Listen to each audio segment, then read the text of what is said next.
প্ৰদান কৰাৰ বাবে প্ৰতিশ্ৰুতিবদ্ধ আৰু গ্ৰহণ কৰিছো। মই আজিৰ গণৰাজ্য দিৱসত থিয় হৈ অসমৰ নতুন যুৱক যুৱতীসকলৰ বাবে নতুনকৈ সুবিধা হোৱাকৈ আমাৰ ৰাজ্যত প্ৰথমবাৰৰ বাবে ভাৰতৰ ভিতৰতে এটা নতুন ডিপাৰ্টমেণ্ট ফৰ ষ্টাৰ্টআপছ অসমত নিজৰ সূৰ্যোদয় যাত্ৰাৰ আৰম্ভণি কৰিব। চাওঁতে চাওঁতে আমাৰ ৰাজ্যখনৰ চাৰিওফালে বিকাশৰ আভাৰে এক নতুন দিগন্তৰ আহ্বান কৰিব। মই বিশ্বাস কৰোঁ এই সমগ্ৰ যাত্ৰাত অসমৰ যুৱক সমাজৰ এক অভূতপূৰ্ব বৰঙণি আৰু অৱদানৰ প্ৰয়োজনীয়তা আছে। আমাৰ যুৱক সমাজক আত্মনিৰ্ভৰশীল হিচাপে গঢ়ি তোলাৰ ক্ষেত্ৰত স্বচ্ছ নিযুক্তিৰে আজি আমাৰ ৰাজ্যখনে সমগ্ৰ দেশৰে আকৰ্ষণৰ কেন্দ্ৰবিন্দু হৈ পৰিছে। এটা নিযুক্তি পৰীক্ষা হৈ যোৱাৰ পিছত পৰীক্ষাটোৰ OMR, পৰীক্ষাটোৰ এনসাৰ কি আৰু স্বচ্ছ পৰীক্ষাৰে অসমৰ দুখীয়া আৰ্তজন আৰু বঞ্চিত শোষিত জনৰ বাবে আজি অসম প্ৰদেশ আমাৰ ৰাজ্যখন এক আশাৰ বন্তিলৈ ৰূপান্তৰিত হৈছে। 1,25,000 নিযুক্তিৰ পিছত এই বছৰটোতে আৰু 50,000 নিযুক্তি স্বচ্ছতাৰে আমি প্ৰদান কৰাৰ বাবে প্ৰতিশ্ৰুতিবদ্ধ আৰু 2025 চনৰ ভিতৰতে আমি সেই নতুন কীৰ্তিমান স্থাপন কৰিম।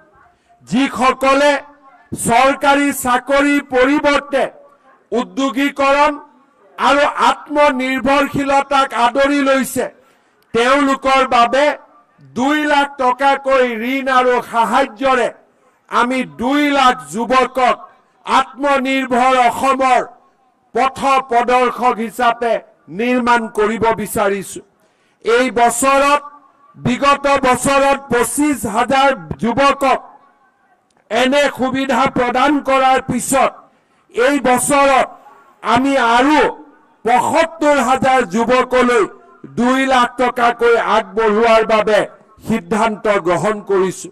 মই আজিৰ গণৰাজ্য দিৱসত থিয় হৈ অসমৰ নতুন যুৱক যুৱতীসকলৰ বাবে নতুনকৈ সুবিধা হোৱাকৈ আমাৰ ৰাজ্যত প্ৰথমবাৰৰ বাবে ভাৰতৰ ভিতৰতে এটা নতুন ডিপাৰ্টমেণ্ট ফৰ ষ্টাৰ্টআপছ অৰ্থাৎ যিসকলে ষ্টাৰ্টআপছৰ কাম কৰিব খোজে ইনকিউবেশ্যনৰ জৰিয়তে নতুন নতুন জ্ঞান আৰু অৰ্থনৈতিক সুবিধাৰ পথ প্ৰশস্ত কৰিব বিচাৰে তেওঁলোকৰ বাবে ডিপাৰ্টমেণ্ট অফ ষ্টাৰ্টআপছ হিচাপে এটা নতুন বিভাগ নিৰ্মাণ কৰাৰ বিষয়েও মই আজিৰ এই গণৰাজ্য দিৱসৰ পবিত্ৰ পতাকাৰ তলত থিয় হৈ ঘোষণা কৰিব বিচাৰিছো।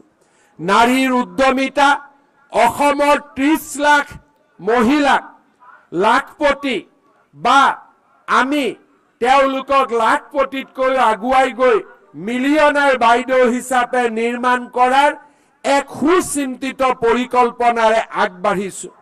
মুখ্যমন্ত্ৰীৰ উদ্যমিতা অভিযানৰ জৰিয়তে এই বছৰত আমি 29 লাখ মহিলাক 10,000 কৰি সিড মানি পৰৱৰ্তী পৰ্যায়ত 25,000 টকালৈকে ৰাজ সাহায্য আৰু বেংকৰ ঋণ আৰু তৃতীয় পৰ্যায়ত 1 লাখ টকালৈকে বেংকৰ ঋণেৰে আমি অসমৰ 30 লাখ মহিলাৰ মাজত উদ্যমিতাৰ এক নতুন দিগন্ত আৰম্ভ কৰিব বিচাৰিছো।